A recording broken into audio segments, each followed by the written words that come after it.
Primetime local news, serving the Lakeland and Midwest regions.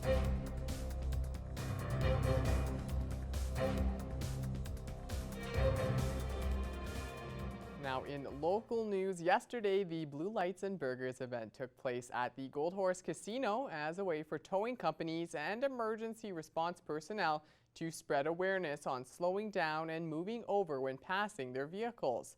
Our Abby St. John has a closer look. 4 towing companies in Lloyd have come together to put on this event to educate attendees on the importance of slowing down and moving over on the highway.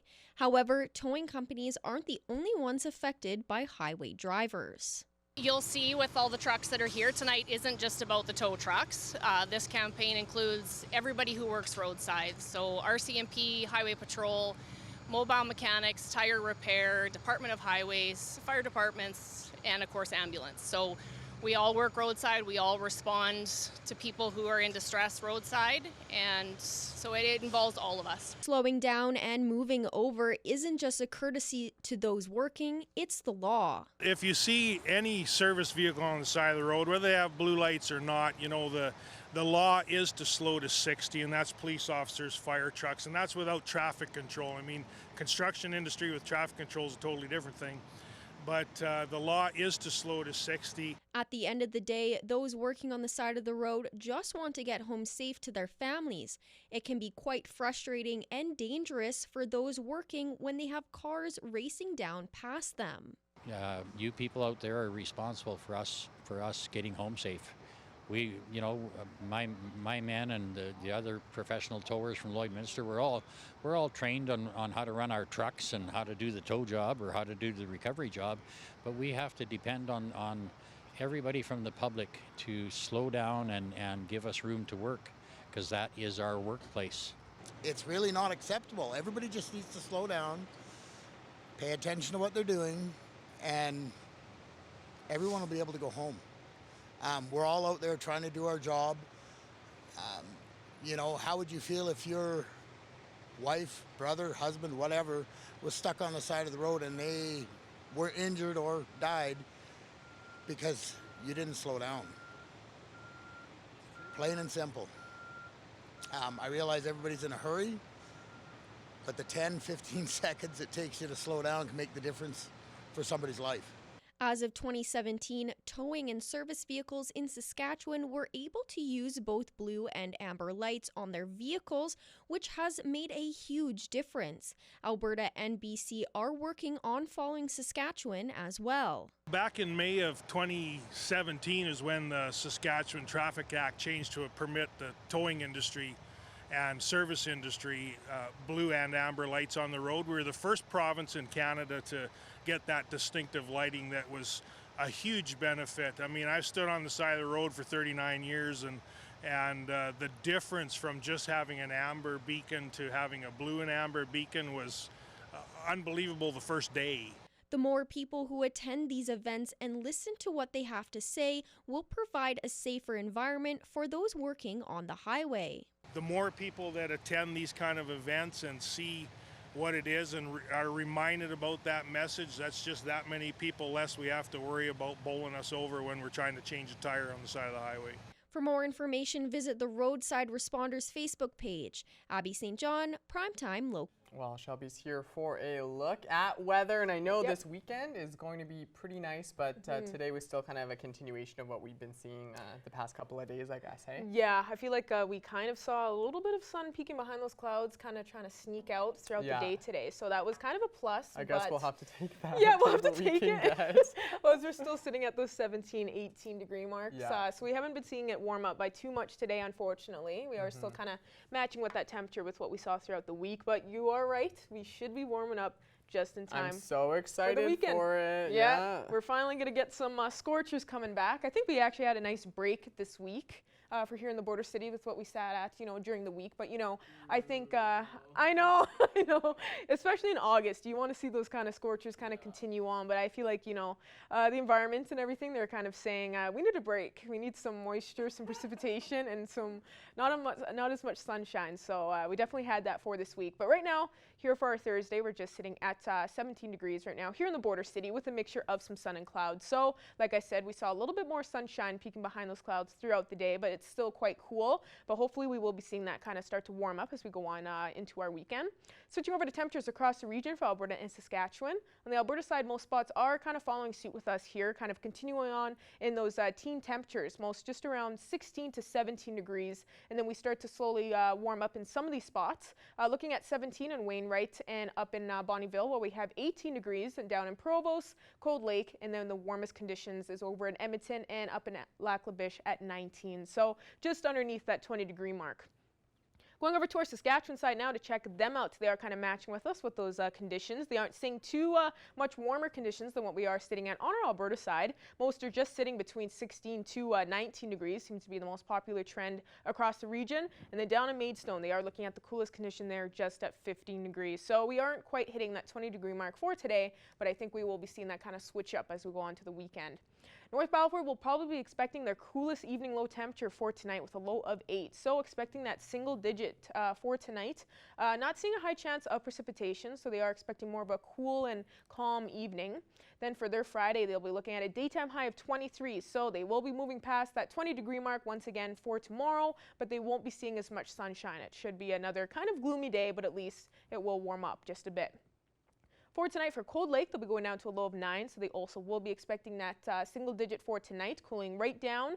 Won't be expecting as warm as what they have been seeing throughout the week. They also will not be seeing a high chance of rainfall, so it will be a nice cool and calm evening. Then for their Friday, daytime high of 21 degrees, so just past that 20-degree mark. They will warm up tomorrow. For their Fridays, they head off into the weekend, and it says sunshine returns. Perfect. Yes, they will be expecting a sunny. This is Cold Lake, though. Just wait. Yeah, they deserve it as well. Yeah, they get sunshine tomorrow. For us here in the border city, we also will be kind of following that streak with that low of 9 tonight. So we will be cooling down, expecting a cooler evening compared to what we have been seeing throughout the week. We also are expecting more cloudy conditions. We won't be seeing a high chance of precipitation. Then for our Friday, boom, daytime high of 22. So warming up past that 20-degree mark and expecting some good amounts of sunshine there. So I think like Jace, everybody will be happy to see that for their Friday. Great way to start off the weekend. So that's really fantastic. And now ending off with taking a look at some of your weather photo submissions. Thank you to everyone that's submitted so far. You can continue to do so. Please send them to weather@stingray.com for that email. We can show them on my weather segments. This one is from Jessica. Gorgeous shot here and a bit scary because this was north of Lloyd yesterday at around 5 p.m. So really freaky to know that that was kind of above in our skies, but what can you do? And then we got some from Craig. Beautiful. That's actually the top of our station there. That's great to see. Nice shot there, Craig, with the sky in the background. Love to see it. And the last one here from Craig as well. Gorgeous shot. Thank you so much. That's all I have for now for First Look, your weather forecast. Next time Craig's nearby, he has to come say hi and say hi to us. Stay with us, though. After the break, we'll have a look at today's business headlines.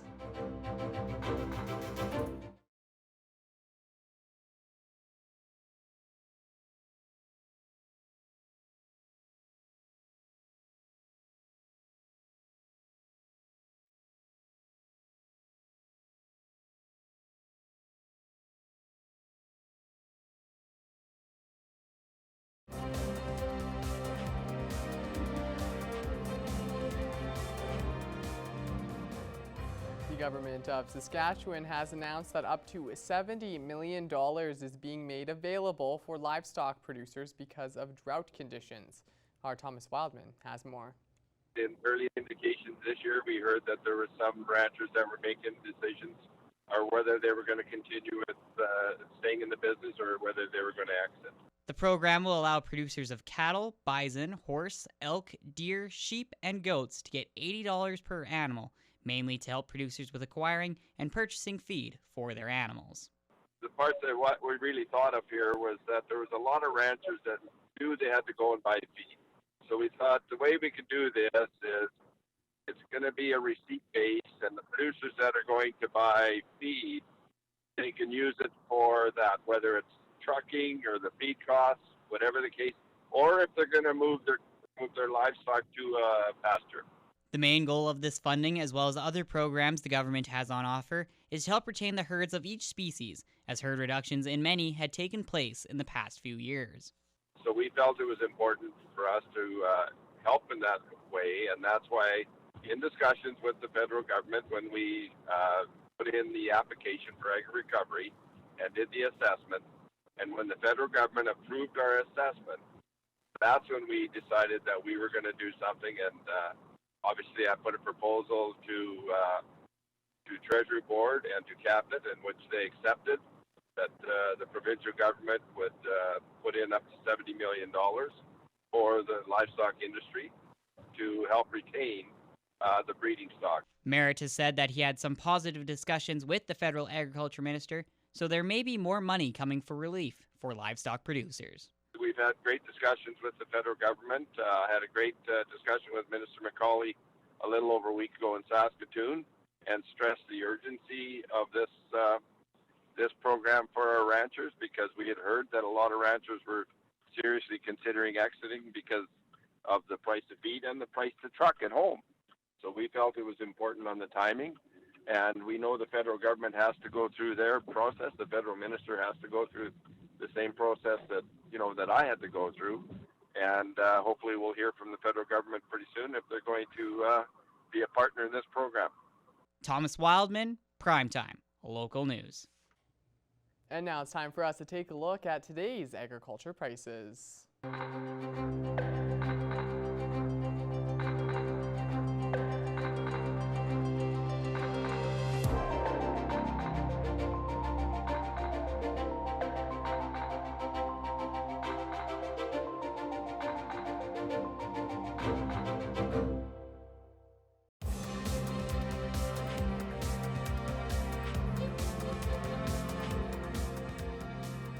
As we turn to sports, something a little different now. The Vic Juba Community Theatre is hosting a Hats Off hockey pool coming up next month. Here's Callan Dunlop. He has more on how you can get involved. For Primetime Local News, I'm joined by Jen McConnell, who is the General Manager of the Vic Juba Community Theatre. And today we're talking about the Hats Off hockey pool, with all proceeds going towards the Vic Juba. And to start, Jen, can you just talk a little bit about what this event is? This is an annual fundraiser that we have hosted in the past. I think this is probably the 8th year, I believe, that this event has, this fundraiser has been happening for. And so our Lloydminster Regional Theatre Foundation is actually leading this one for us. We're very grateful for that group of individuals that do fundraising for the theatre functions and equipment. So it's brought to you by the Lloydminster Regional Theatre Foundation and StoreRight, the title sponsor of the event. It's happening on September 21st at Three Trees Tap and Kitchen. So what it is folks can purchase a ticket for a meal. It's $30 and participate in the actual hockey pool. And why it's called Hats Off is that you actually purchase a hat of a particular team. And typically groups will pool money together to bid on their team that they'd like. And so then throughout the year, you basically have your team that near the end, the fundraising event features the auction of the hat, and the holders of the 7 winning hats receive a portion of the hockey pool proceeds. So 20% goes to the Stanley Cup champion, 5% to the Stanley Cup runner-up, 5% to the first team out in the 3rd round, 5% to the team out of the 2nd round, 5% to the first team out of the playoffs, 5% to the team with the highest points during the regular season, and then 5% to the team with the lowest points during regular season. So there's a variety of payout options here. So if you're maybe not the best, like me, with hockey and stats and knowing who's who in that world, then it's a good way that more people than just one person will win some proceeds of the hockey pool. What will these proceeds be going towards for the Vic Juba? Yeah, so the funds from this fundraising evening will go towards the purchase of our technical equipment and or towards our programming that we offer here at the theater. So being a community theater, we definitely try to be as accessible as possible to our community members, both for if they want to perform on the stage or if they want to watch a performance on the stage. So some of that kind of stuff we are able to do by funds like this. So we actually just partnered with the City of Lloydminster on their Recreation Access Program, where anyone registered in that program, which is for those that are low income earners, they can receive buy one, get one free for our shows that we've indicated. So that's just an example of the ways that these funds help provide access to members of the community to see different live entertainment and experience arts and culture in our community. Now, the Vic Juba has a lot of community events coming up. Can you give us a little insight into what is upcoming? Yeah, thanks for asking, Kellen. We are just getting ready for our first ever arena size show featuring the one and only Brett Kissel. So that's happening on September 7th. We're going to be at the Lloydminster Exhibition Association grounds indoors at the Saskatchewan building. So hopefully if it's raining for the farmers and whatnot, we'll have a good shelter and everyone can come and enjoy an all ages family friendly cabaret. So it's a cabaret style with opener local Jordan Pollard.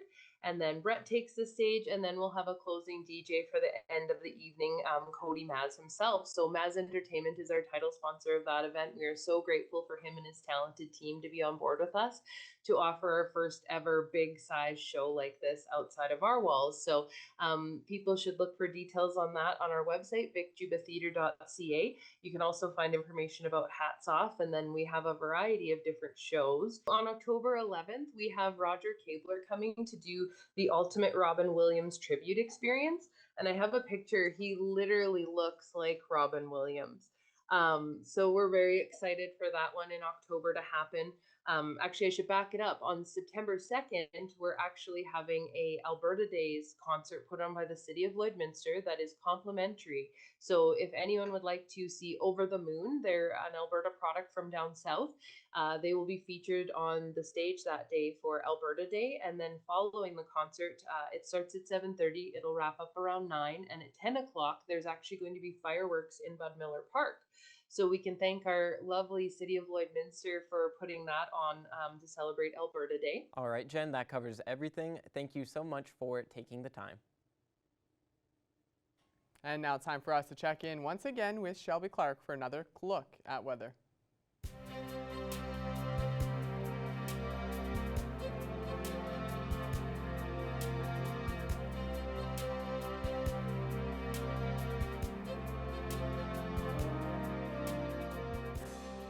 Thank you so much again there, Mr. Jace Mackey. Yes, now taking an extended look at your weather forecast. We'll be starting off with our central zone of the provinces. On our Alberta side, we are still matching with what we have been seeing for the past few days this week. So we have been kind of continuing that cool streak throughout this week, and hopefully we will be seeing it start to warm up as we head into the weekend and into next week. But most of them are just sitting at those teen temperatures. We're looking at now 13 to 15 degrees in some of these spots, so they have even cooled down a little bit more than what they had been seeing yesterday. 17 down in Red Deer, and then we have 19 up in Edmonton and Athabasca, as they are seeing the nicest temperatures on our Alberta side, and they're just underneath that 20-degree mark. Going over to our Saskatchewan side here, they are looking slightly warmer compared to what we're sitting at on our Alberta side. Most spots are just sitting at 18 on our Saskatchewan side, and then over in Melfort, we're just hitting 20 degrees. So Melfort is seeing probably the nicest condition across the central zone here. Going over to our northern zone, they have cooled down quite a bit. They were sitting at those 20s, just past it, and they were even looking at those mid-20s earlier on this week. But now for today, they are, for the most part, sitting at those teen temperatures, unfortunately matching with us a little bit more in our central area. Stony Rapids and Uranium City are just sitting at 20 degrees, so they are still looking quite warm, and we start to cool down from there.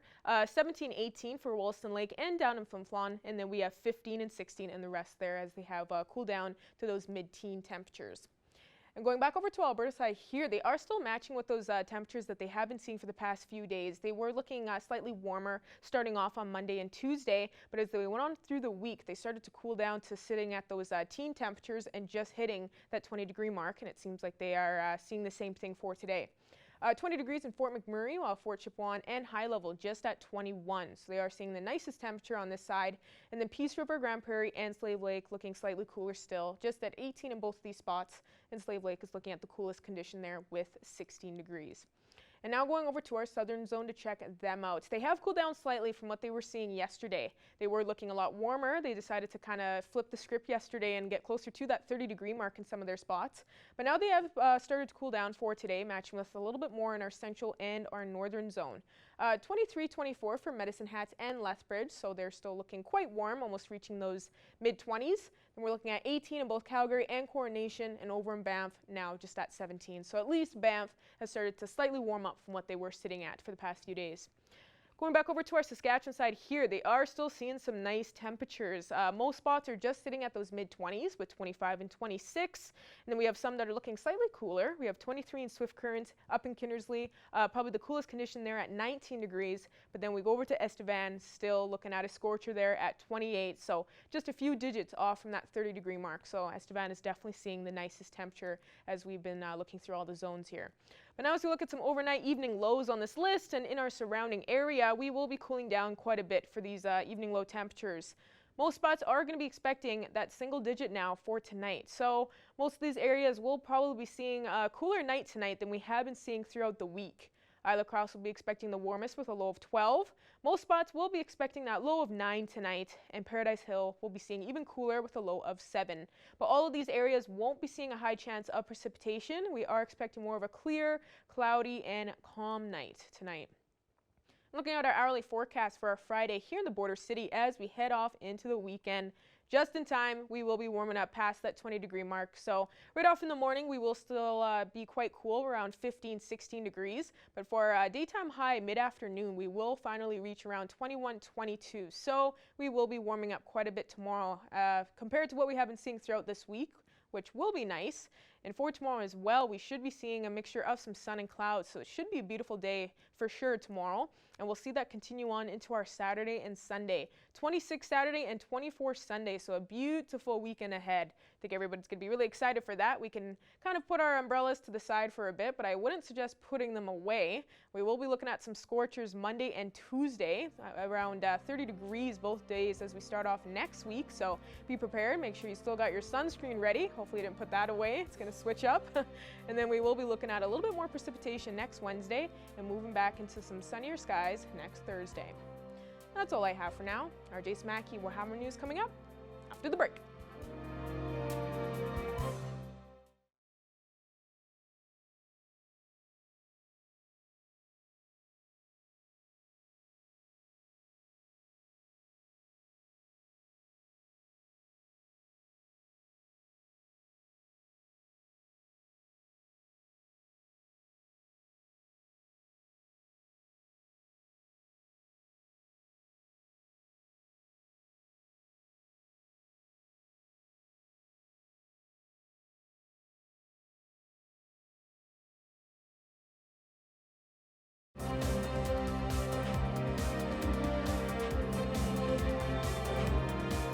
Two special guests today on Primetime Local News. We're joined by Hemsey and Akram, and they have a really awesome business set up in Cold Lake. First of all, thank you for joining me today. Thank you for having us. Thank you. Well, you guys have a rage room set up in Cold Lake called Major Rager, and this looks like it's so much fun and a great way to, really relieve some stress of the day. So, first of all, for those who don't know, can you explain what a rage room is? Basically, it's like a place where you can come and relieve your stress in like a really controlled environment where you don't have to clean up after. We do that, So you come in, we have like a few things set up already, and then you can go into our storage room, pick out items off of like our shelf, and each person gets the items that we've like allotted to them, and then 2 items out of the storage room. And they can also choose to like add on to their package, because like everything in the storage room is priced. And yeah, and then once they've picked their smashables, they get suited up, and then they get put into the rage room. We run them down the rules, and we explain how they can rage in a safe way and not hurt themselves or other people. And we also have a live live feed of what's going on in the rage room that like other people who they come with can watch from like where we're sitting right now. So can you give me an example of some of the things that people will get to smash? Well, most of our things come from the recycling center. So we got a lot of electronics like coffee machines, TVs, microwaves, printers. But the most fun is the bottles and then glassware. Because Cold Lake doesn't have a place for us to recycle our glass, so we get a lot of the glass empties. We kind of put a post on Facebook letting everybody know that to bring their glass here to us instead of going to the landfill and having to pay to drop it off.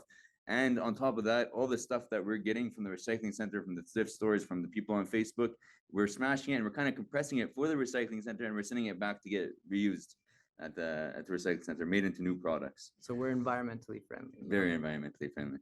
Excellent. And when people get to smash these things, is there a number of different weapons that they can choose from as well? Yes, we have three. They have a sledgehammer and a baseball bat and a smaller hammer as the starting weapons. But then you can pay for Major Ragers cash. It's like a crate full of upgraded weapons. We got a golden pickaxe, like some tire pipes. What are those? A jackhammer thing, a jackhammer lead thing. We got a lot of weapons in there. And a big sledgehammer. Yeah, the like a huge ones, one. Yeah. Well, this sounds like it's going to be, a whole lot of fun for the people who actually do this. Earlier, you did mention a little bit about safety. So what type of precautions do you guys take? And do they have to wear like specific coveralls when they go in and glass protection for eyes, or how does that whole procedure work? So like the best part of it is that you can come in flip-flops and shorts and a tank top if you want, because we provide everything. We got coveralls, helmets, protective eyewear, gloves, and boots with CPA rating. So they've got the steel plate on the bottom, so like you can't step on glass and cut your feet. And they've got the composite toe as well. I mean, that's not that necessary because hopefully they're not like smashing themselves, but yeah, everything's provided. And yeah. Is there an age limit for people who can do this, as far as a certain age that you have to be to partake in this? So our age limit is 10 and up, but if you're under 13, you need a parental supervision. But yeah, we actually most of our customers are of the younger age. We just threw a birthday party here last week. It was a blast. Like it was a blast, but they were all like 12 to 14, I think. Yeah. We had a great time. We make sure the kids are extra safe in there too. We draw the rules out very clear for them. So when you have events, I was just going to say, when you have events like birthdays, does that mean that more than one person can be smashing in the room at the same time? Yeah, usually it's 2 people in the rage room at a time. And sometimes we make an exception for 3 people, as long as it stays safe. Obviously, for a birthday party, you'd have to book in advance because that's something you want to be prepared for. But if it's just one person, maybe you haven't had the greatest day at work and you want to come and just smash some stuff, can you just walk in as well? Yeah, we take walk-ins. Absolutely. From 2 to 11, we take walk-ins. Yep. Anybody can walk in. And what days of the week and what hours are you open? We're open from Wednesday to Sunday. And on Wednesdays and Thursdays, we're open from 12 to 10 p.m. And then for Friday, Saturday, and Sunday, we're open from 2 p.m. to 11 p.m. And what are we looking at for a cost if somebody wants to come in, start me at the basics and then give me the top package? Kind of what's the range?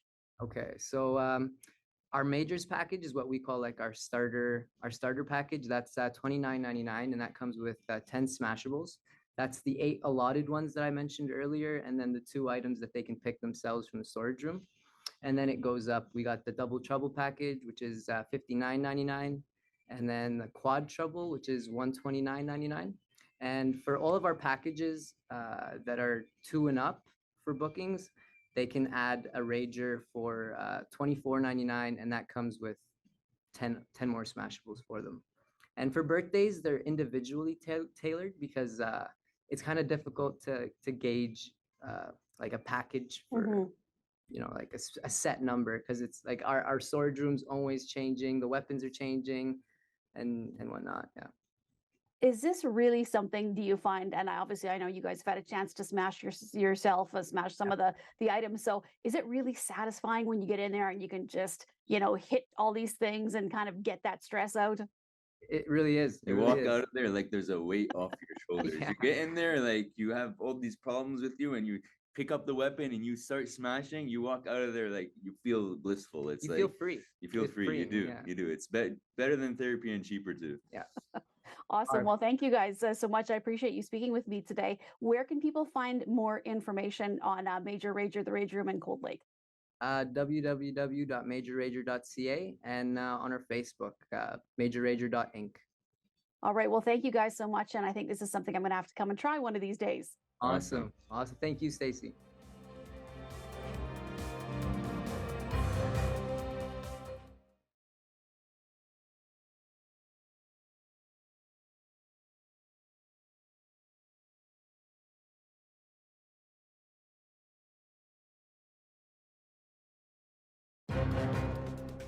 Furniture set and design supplied by Furniture Gallery, downtown Lloydminster. Joining us today for Primetime Local News is Tamara Smallboy, a smudging instructor and a farmer. Thank you so much for joining us today, Tamara. Hi, thank you for having me. Really happy to have you on here because we've actually done a story recently on the Riverbend Trading Post Sunflower You Pick Farm. So really happy to be able to speak with you and kind of help get the word out with the farm now hosting safe smudging workshops with you as the instructor, of course, for a second year. So starting off, can you explain what these workshops are and what people can expect to do in them? Yeah, so I grew up it's my culture for the smudging and everything like that. So I kind of pick and harvest around this area, and I met Trish and Ed, and they have their property where it's full of a lot of the smudging and the sage that we use. And so I teach how to make the bundles for our cultural practices. So we use it for, a lot of our ceremonies are just kind of bringing in good energy and stuff like that. So we create beautiful bundles, and I teach people how to harvest, how to identify, and how to do it properly. So we aren't completely taking it from the land.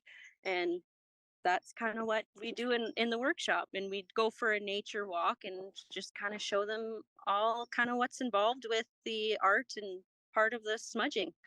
Now, what would you say inspired you to start this at the Riverbend Trading Post exactly? I make a lot of bundles. I would make them personally for myself because it's something that I love doing. It calms my mind, and I just love putting them together. And you can make such beautiful bundles. Like, you can incorporate your rose petals, like different herbs and everything all have different meanings. So I make bundles and I would give them as gifts to people and to friends. And I actually gifted one to Trish, and she had brought up, would this be something you'd be interested in teaching people? And I kind of went, yeah, sure. And it took off. I sold out the class last year, both right away. And it was really nice. The amount of people that came out and it turned out was absolutely beautiful. And it was really, I was actually quite surprised at the turnout and the the way people left after, and they get to leave with their own personal bundle. And it was just really awesome, really amazing. And I thank her for actually kind of giving me the push to do it, or I kind of wouldn't have. And with that first year, how was the response? Did you see some strong support from residents and people showing up?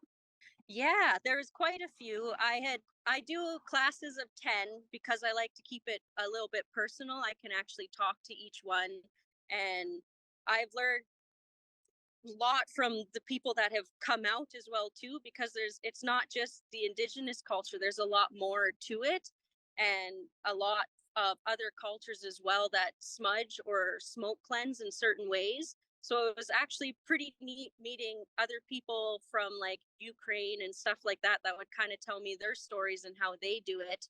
And it was actually quite amazing, and it was such a great turnout. And like everyone just left happy. And then I got a couple, Facebook messages from other people who are wanting to learn, and that prompted me to put another class on this year. Now, for people wanting a little bit more information, can you kind of expand on when exactly these workshops will be happening and what times for people wanting to check this out? I have posts through the Riverbend Trading Post. The dates that I have, my first class is actually this Saturday, so it's August 26th. I do have another date booked for September 9th, and I they're filling up pretty fast, but I am hoping to do a third class in September. I haven't quite got that date yet because it's weather depending as well.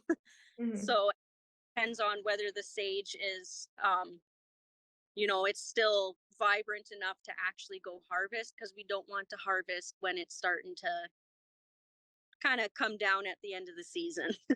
And I know, of course, before you were saying that, with these smudging workshops, it's a great way for people to learn a little bit more about your culture as well. So why would you say that this would benefit people and why they should attend these workshops? I found a lot of people that actually did come, they do practice in their home by themselves. And some of them were nervous to come out. And I get asked a lot about the cultural sides of it. And I love teaching that part, but keeping it open to the other parts of it. But hopefully I will be able to do it all again next year as well, if we keep up the momentum with it all. Well, perfect. Thank you again so much for joining us today. I hope you see some strong support from this and lots of people check out these upcoming classes. Yes, thank you. And finally, before we go tonight, a rural competition that's also a summer tradition brought the fields alive during an old-fashioned plowing match. With not having a match for a few years, we've dedicated this plowing match to one of our founding plowmen that just passed away, Orville Freed, and his son passed away a few years ago. So this match has been in dedication of both Orville and Brian Freed. Great to hear the memories there. Around 220 competitors use their antique, modern, and horse-drawn plows to complete the straightest and neatest furrows. Some contestants used this as practice for the international plowing match coming up next week, and that's a match I did not know existed, Shelby. I was just thinking that. I think that's probably something new that I've just learned, especially when it said international. Wow, this didn't is even a know this was a serious thing. deal, yeah. Yeah, but that is great to have that in memory. That's very beautiful, and I feel like, that's something that's Sense very of community competitive. a little bit, yeah. Yeah, very interesting. Well, that's all the time we have for this edition of Primetime Local News. Thank you all so much for joining us. Have a great night, and we'll see you again tomorrow.